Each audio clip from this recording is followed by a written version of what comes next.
So let's dive right into movement. So you can see I got two ships here. I got two different size ships. I got the 1 hex and I got the 2 hex. So I'm going to read this really quickly. So when it comes to movement, when a ship is activated as part of a command activation or when a single out of command ship is chosen, the ship is moved through the map grid from 1 hexagon through 1 or more adjacent hexagons, depending on the ship's movement rate.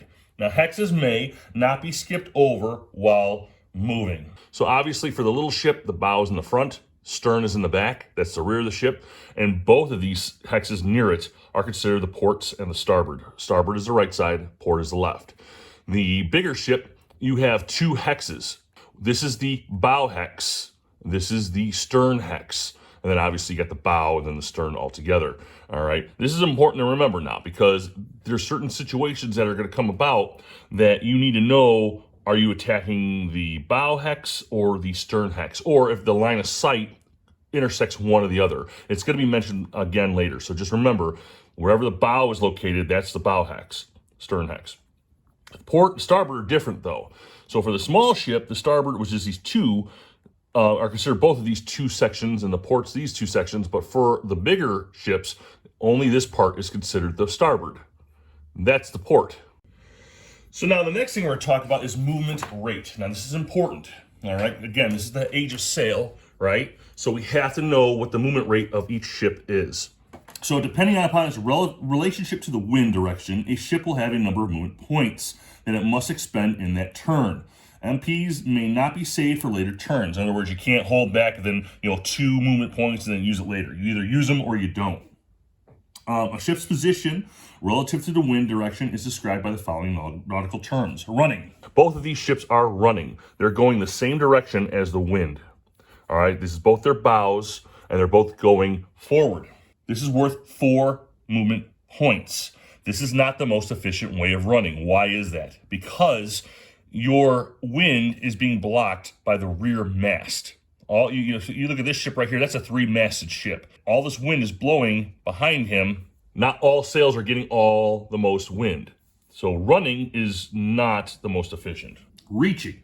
The ship is pointing 60 degrees to the left or to the right of the wind. This is worth the most. 5 movement points, either this way or this way. Because now, guess what's happening? Yes, you guessed it. Think about it. You can almost see the sails on the ship. The wind is hitting all the sails. Okay, it's going to be more faster. It's 1 extra point faster. It's 5 movement points. Same thing for the little guy. The next thing we're going to talk about is beating. So this is worse. So here, I'm going to move my little wind here. Beating is when it's going this way. Here, I'm going to move my guy out of the way. Same thing here. Beating was you're going 120 degrees into the wind. Okay, you can still get the movement. It's only worth 2 movement points. You can still get movement, but it's not as great. It's actually terrible. The last one we're going to talk about is in irons. That's when the ship is going directly into the wind. In a battle, this is probably the worst situation you could be in. However, you may have no choice, obviously, because it's all about tactical movement and what you're doing, right, at that moment. It's 0 MPs. It's also called taken aback, all right? So if you're not using the term in irons, it's also called taken aback. It's 0 movement points, but there is a roll, especially if you're passing by. You're trying to let's say go from here to here.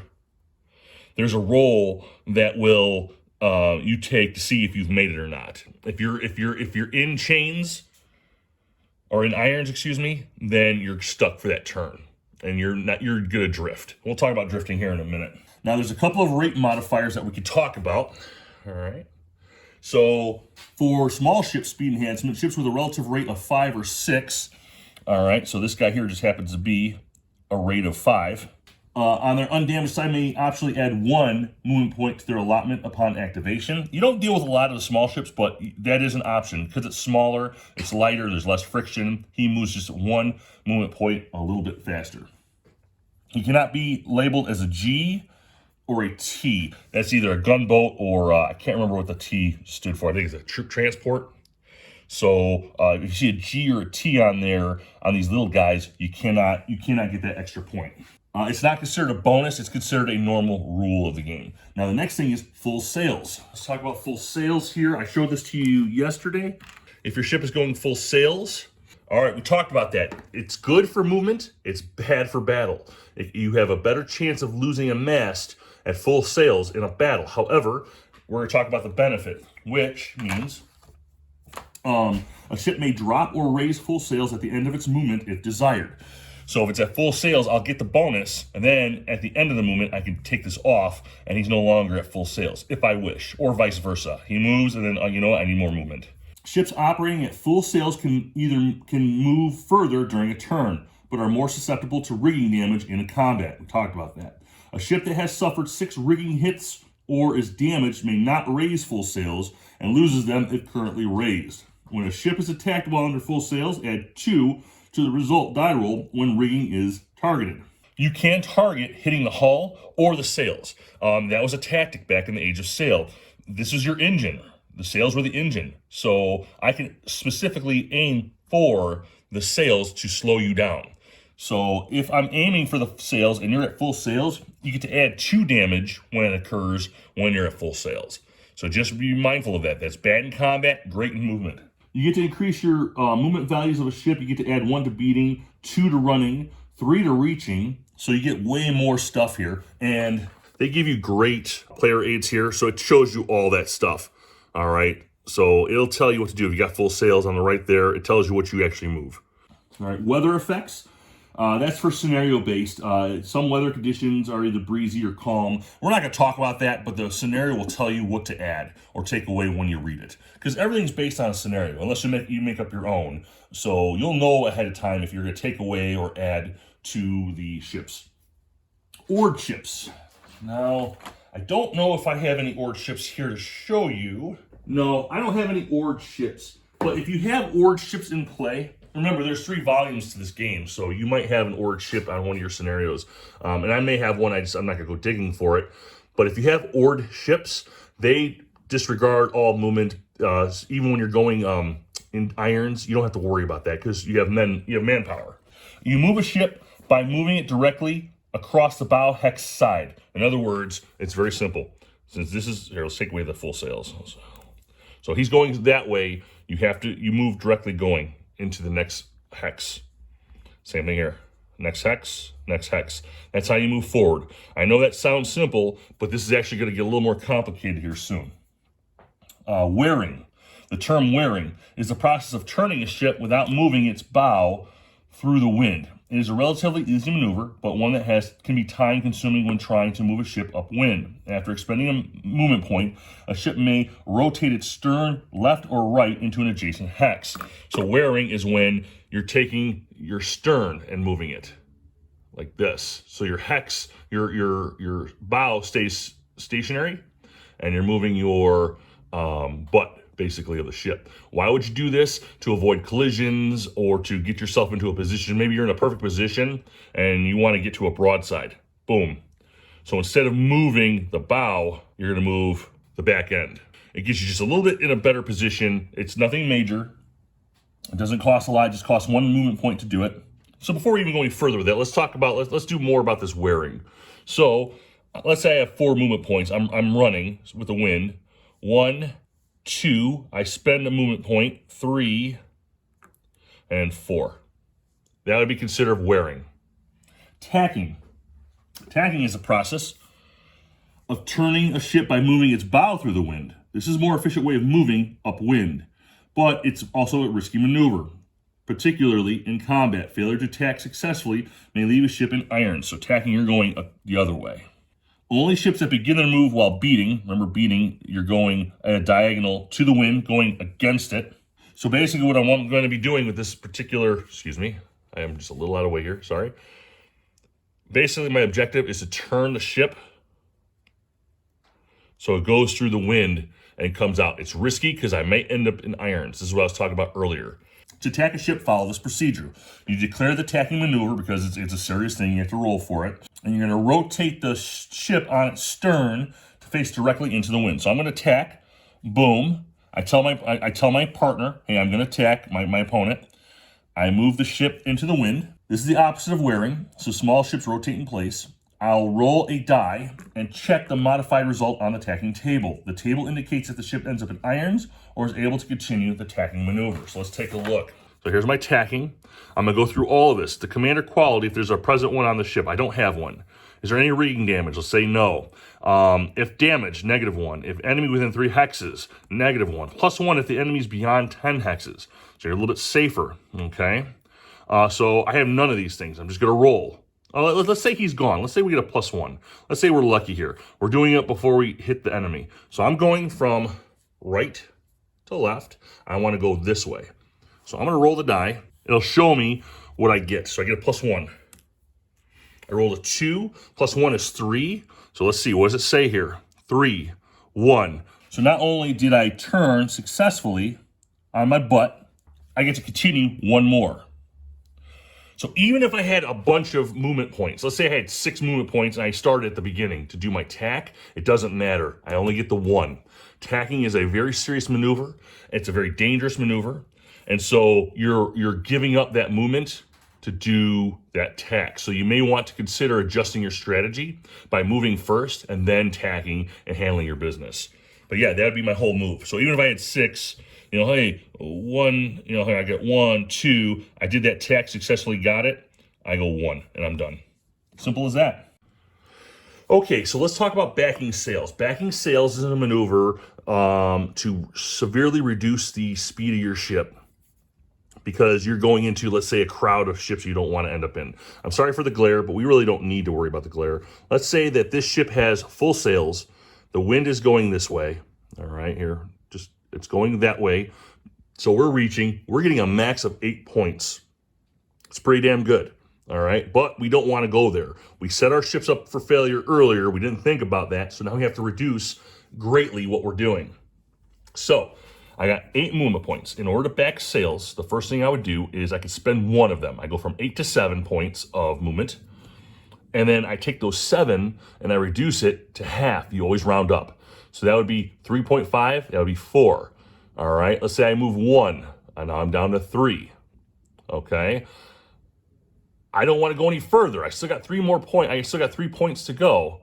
I don't want to go any further. I could expend another movement point because I at least moved. And I can reduce the 2 to 1. All right. If you guys know of this rule, or if I'm screwing anything up, please put something in the comment section. But this is what I'm reading, and there's an example that I'm understanding that this is how this works. If I'm wrong, put it in the comment section, but please cite your sources and explain. Okay? Now, let's say we did that same maneuver, okay? And I was going to turn it. I turned into the wind, and I rolled the die, and I rolled the in irons, okay? This gets placed on there. That's the in irons chit. Or if you're on your piece of paper, you put it on your piece of paper. All right. And the ship does not complete a tack. Ships that are in iron are considered adrift for grappling purposes. We'll talk about that now. So let's talk about side slipping. So ships that find themselves in a reaching position at any point during their move may execute a side slip at a cost of 2 movement points. Okay. So a ship may continue to side slip so long as it has sufficient movement points to do so. So for example, let's get this off. We'll show side slipping. So this is reaching. We know what reaching is. All right. So he's at the best possible movement he could possibly want. He's getting 5 movement points. So instead of moving straight and going 5, because this would be considered 5 movement points right here. I can go 1, 2, 3, 4, 5. Or I could spend 2 of my movement points, 2 of them, and just move forward. 1. I got 2 more, 2, and then I can go forward 1. It's called side slipping. You're going with the wind. Again, this is only for tactical purposes of moving the ship in a position to get yourself into a better broadside or whatever it is you're trying to do. Maybe there's a ship here that's, he's dead in the water and you want to side slip one. Now you can go ahead and grapple. So there's many reasons that you might want to side slip. All right. So we talked about side slipping. It costs 2 points to move forward on a side slip. You have to be reaching. That's the deal. Drifting. Ships that are grappled, fouled, or demasted or stuck have no movement points. Oared vessels may still move when dismasted. In these cases, move those ships 1 hex with the wind during the drift segment of the status. So if this guy here is adrift, it doesn't matter what direction he's facing with the wind. It doesn't matter. And he can't move. Let's say he did a tack. Here, just to make it easy, we just did tack. He just did a tack and it failed. It doesn't help him at all, one bit. there's going to be a drift segment in the movement phase. He just moves forward. 1 hex with the wind. Sternaway. Let's talk about sternaway. When attempting to move a non-drifting ship that has no MPs owing to being in irons, or having sufficient rigging hits to lower its MP. So it's not by choice, it's not damage. For example, this ship's technically sternaway because it's the tack didn't work, right? We have the adrift here. You can attempt to move him even when he has no movement points. Now, that could be because he's in irons, and it can also be because his rigging is destroyed. The ship must move with the wind 1 hex, then, okay, we'll do that now. Then, at the player's option, may be rotated on its bow hex, 60 degrees to the left or to the right. So I can go like this. On the bow hex, 60 degrees. Moving backward as part of the sternaway does not cause collisions. We'll talk about collisions later. Treat it as drifting. Dismasted ships may not use a sternaway. A ship making sternaway may never turn into irons. So I can never go like this. So I can't go backwards, or because of the drift, and then do this because it's going into irons. I can't do that. But I can definitely, here I'm in irons again. I can go backwards 1, and on that 1, I can make that turn, and that'll allow me to get out of that situation, especially if you're in irons, so you can go forward again. So let's talk about stacking ships. This is important because now that we've talked about movements, we have to talk about what happens when we get really, really close. In this game, you're going to get a lot of ships coming close because of grappling and Marines jumping on board and everything else in between. So the first thing we need to learn is what is stacking, all right? So stacking is any time your ships end up either here or here passing through and they don't make it all the way past the other ship. If the ship goes through, no problem, then good, it's over with. But if for some reason he ends up here, and depends on what's happening, if the wind's facing away or with you, don't forget about wearing and tacking. So if you're able to do this and turn from the bow, because that's tacking, you're good. If you have the movement points, you're safe, all right? If you're wearing and you end up here, that's a problem. Then you'll have to go back to where you started, and you have to figure out collisions, all right? Anytime your ship ends up on the same hex as the other enemy and you have no ability to stop it and change it, then you have to go back and check for collisions. You go back, you roll for collisions, and then you're done. You have to make attempts. There is no ramming in this game, which I found kind of funny. I'm sure there's rules for that. You can homemade rules for those. You have to make attempts to stop the collision before it happens. So now let's talk about a large ship pass-through. If the active ship has enough MPs to clear the enemy ship, it may pass directly through that ship's counter from either side. Once the bow hex of the active ship moves clearly of the enemy ship, then the active ship may turn where it has sufficient MPs. Once it goes past here, if it has enough MPs to do it without restriction. An active ship may change facing while its bow hex overlaps 1 hexes of the enemy counter. But where this will result in the active ship turning onto the inactive ship's rake line, and I'll explain that in a second, this constitutes a pass-along. All right, and certain restrictions apply. So again, if you're tacking and you're able to pull this off, cool, no problem. All right. However, because when you're tacking, you're turning from the bow. You're moving the butt of your stern. However, let's say you get past, and let's say it's with the wind. All right, we talked about that before. All right, you're wearing. So if you're going to end up turning like this, you're going onto his rake line, and this is a pass along. What's a rake line? The rake line is the line directly bow, or stern. So all of these hexes going south here from the bow, the stern, is the stern rake line. This is the bow rake line. So if you end up here, like this ship is in the rake line of the French ship. But sometimes with these pass-alongs, especially if you want to grapple, you need to be on the ship's rake line, because now this is what's called a pass-along.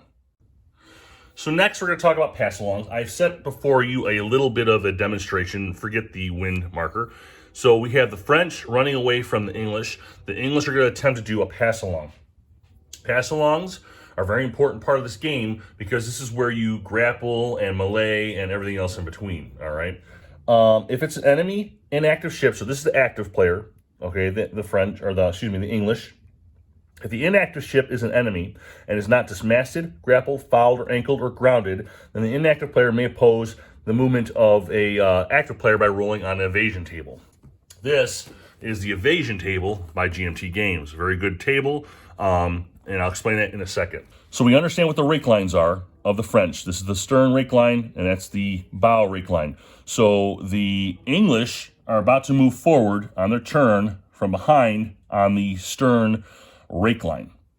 The English gets to decide, or they have to declare to the inactive player which side they're going to pass along, on the left or the right. There may be some tactical reasoning behind this. Now, since this ship, unless it has a cannonade or something, it's not going to be able to shoot. All the guns point to the side, left and right. So I have to pass along in order to shoot the ship. But if I'm the French, I may want him to go on this side. Let's say I want to go on this side because I have a bunch of French ships over here. And imagine that, getting a whole bunch of crossfire and destroying this English ship. So there are tactical reasons to evade. All right. So in this scenario, if the English are going to try and pass along straight up from the stern here, or even from the bow, all right, I declare which side, and he gets to roll on his little evasion table. No problem, no sweat. All right, now in this next scenario, so let's say the English move forward.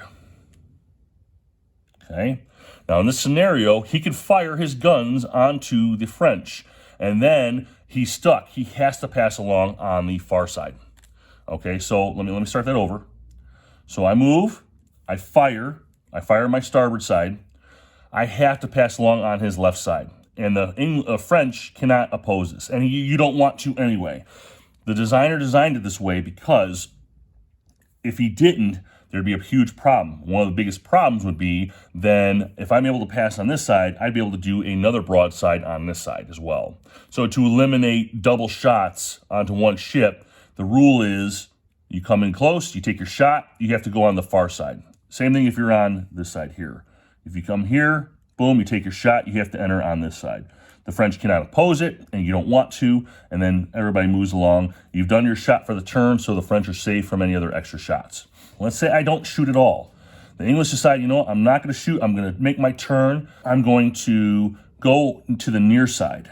The French can't oppose that. That's an exception to the rule. He can't oppose that because this isn't, crazy maneuvering. He's just going from here to here. All right? Any captain can do that. However, if he's going to try and maneuver on the outside and he doesn't fire, then he can oppose it. The French can oppose it, no problem, no sweat.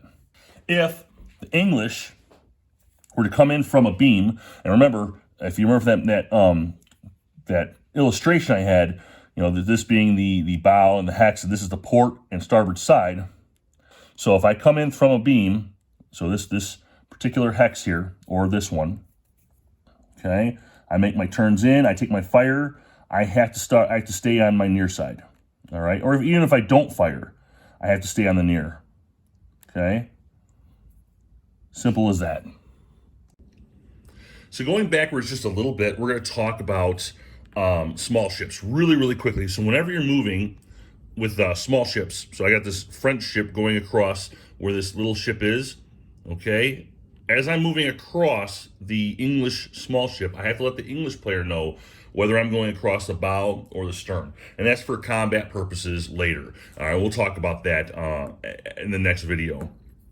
But yes, you do have to let them know, hey, I'm going across the front or I'm going across the back, all right, because that makes a difference. Because you need to know which rake line you are going across. And we'll explain all that later. Now, let's talk about collisions. I'm just going to talk for a little bit here. I'm going to read off the rules. If it is impossible to avoid any one ship's move in a hex occupied by another ship, so for example, the Northumberland ends up here for some reason, and there's no other way to avoid it, the ships may collide and become fouled together. A drifting ship may never cause a collision. All right, and just really quickly, a drifting ship, for example, they have little tokens for that. All right, as you can see, we talked about those. If this guy's drifting and he's not moving, then Northumberland can go through here no problem. There's no issues, and that's taken care of. But in this case, Northumberland is going through, he's a terrible driver, and he goes through.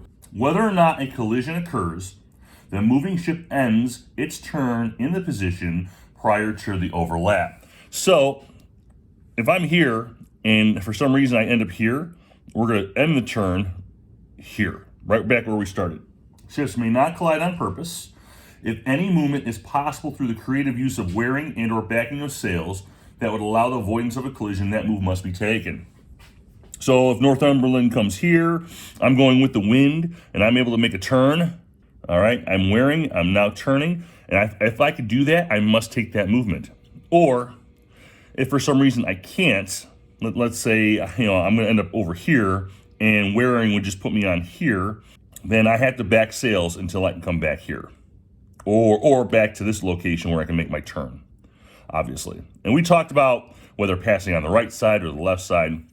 If you can't just do that, you have to try and figure out another way to get around this collision. To check for a collision, roll a die and reference the results of the collision table. And that looks like this. Oops, excuse me. This is your collision table. Again, great quality by GMT Games. So to check for a collision, roll a die and reference the results of the collision table. Deduct the command qualities of any commanders available on the moving and target ships. So if there are commanders for both the French and the English ships nearby, you deduct their command qualities. That's the first thing. In this scenario, we're going to say there is no commander. Increase the die roll for the moving and target ship's relative rate. Is a +1, a +2, or +3 for each. So we start with the commander quality. We're going to say there's none. You get a +1 per ship rate of 3 or 4. So in this case, Northumberland and the Atlas here are both a 3, so they're both going to get a +1. If the moving or target ship is damaged, then +1 for each damage, and the number of MPs the moving ship was unable to expend. So for example, if I had 2 more left to move and I couldn't do that, I'm also going to get a +2 for that as well. All right, so let's say I had +2 for Northumberland. So since I had no commanders and they're both the same rate, so far I'm getting a +2 to my collision. So we'll roll 7, 8, 9. Let's take a look. And if you look down here, it's a 9, no collision. If it was a 10 or more, it'd be fouled. If for some reason they were fouled, we put a foul marker across both ships to show that they're connected. And these guys are now technically adrift. Okay? And they float with the wind as you go. That's collision. So now we're going to talk about grappling. In order to board an enemy ship, to capture it, the enemy ship must be grappled. An active ship, let's say the French in this case, may attempt to grapple if it's on a parallel course, it's facing the same or opposite direction. The enemy ship must be adrift, grounded, in irons, dismasted, anchored, or fouled. And you either occupy one of the enemy ship's port or starboard hexes. Okay, remember, on the big ship, it's this one right in the middle between the ship. So this is the starboard hex, that's the port hex. So my little Frenchie has to be in either here or here, as long as he's occupying one or the other. Remember, for little ships, it's 2. It's the 2 immediately from the left and to the right, down here. So as long as I'm here, that's considered a good grapple position. So this French ship is in a perfect position to grapple. In either case, the moving ship, in this case the French, may attempt to grapple once during its activation. All right, so it's moved, it's come along the side, I get 1 attempt during this activation. If the enemy ship is not already grappled, fouled, anchored, or grounded, it may attempt to evade. There's 2 tables next to each other. The evasion, which is this one here, and then the grappling. The first thing we're going to do, since he's able to attempt to evade, is we're going to try the evasion. And it's just like the collision table that we just did. You have a commander quality, the ship's rate, and if there's any damage, it's +1 for each damage. So those are things to consider. So in our very simple scenario here, okay, both ships have no commanders, there's no damage, and they're both a class 3 ship. All right, so no modifiers. So on the evasion table, I don't know if you saw that. Let me just grab that one more time. Sorry. If I roll a 0 through 6, the evasion was successful. All right, 7 or more, roll for grapple. So the English are going to try to get out of the evasion. So the French gets no modifiers. It's a 9. In this case, then you roll for grapple. That's the next step. So the evasion tempo was a failure. We're going into the grapple. So now we go to the grappling table, And the same modifiers. The marine difference, it's a plus or minus of Marines. -1 if the target has struck its colors. All right, and -2 if fouled. So if nobody's fouled, they didn't struck their colors. In other words, they didn't put up the white flag. Let's see what the Marine difference is. They're both a 4, a Marine 4, so no modifiers. So a grappling table says 0 to 4, we're grappled. 5 or more, it's failed. And it's a 1. So in this case, you will take a grappled marker, put it across the both ships there, and now you got yourself a hand-to-hand fight about to happen. Seems pretty easy enough. So now let's talk about the effects of grappling. Obviously, there can be melee, but let's not talk about that yet. That's going down the road, and melee is a little bit more complicated. We're not in combat yet. But let's just go over some of the effects of what happens to a ship when it is grappled like this, or fouled together. Okay, ships that are fouled and or grappled may not move when activated. Okay, so these guys are done moving even when the next turn comes around. Instead, they may attempt to disengage when activated. So let's say it's the English's turn, I might want to get out of it. Ships that remain fouled and or grappled at the end of the turn will drift during the drifting segment of the ship status check phase. And they'll be moving with the wind. Fouled, grappled ships may not target each other's rigging, obviously, because their hulls are touching each other. But if you notice, they can still fire at each other's hulls. So even though you're grappled, you can still have a fight with your ships, just you can't aim for the rigging. And there is no effect for wind, because you're right next to each other. So wind is no longer an issue. And I know we haven't talked about combat yet, but wind is a factor in this game. It can help determine whether you can aim better at the riggings or the hull, depending on what side of the wind you're on. A lot of technicalities in this game, and I love it. It's a really good game. I think combat in this game is very fun. When activated, a grappled and or fouled ship may attempt to cut free from any one ship. Ships desiring to disengage must roll a die and refer to the disengagement table. So let's talk about that. Here is your disengagement table. As you can see, the die roll is 0 through 4, you're disengaged. 5 or more, you fail. And you have your commander quality, +1 if you're fouled, +2 if grappled and or fouled. So there's no commander quality. No one's fouled in this case, but it is a +2 because we're grappled. So if I'm the English, I want to get out of it. It's a 7 +2, because if you're grappled, it's a +2. That's 9. 5 or more, and it fails. So since it's more than 5, the English are going to be stuck grappled here. And there's also some rules of rotating at anchor and slipping at anchor. There's only 2 rules. If you want to really get into that, you go ahead. It's more for scenario based. So we'll move on. The next thing we're going to talk about is fire combat. I appreciate you guys sticking with me on this video. I know this one took a little longer for me to make. I just want to make sure that I covered most of the moving base before we go on any further.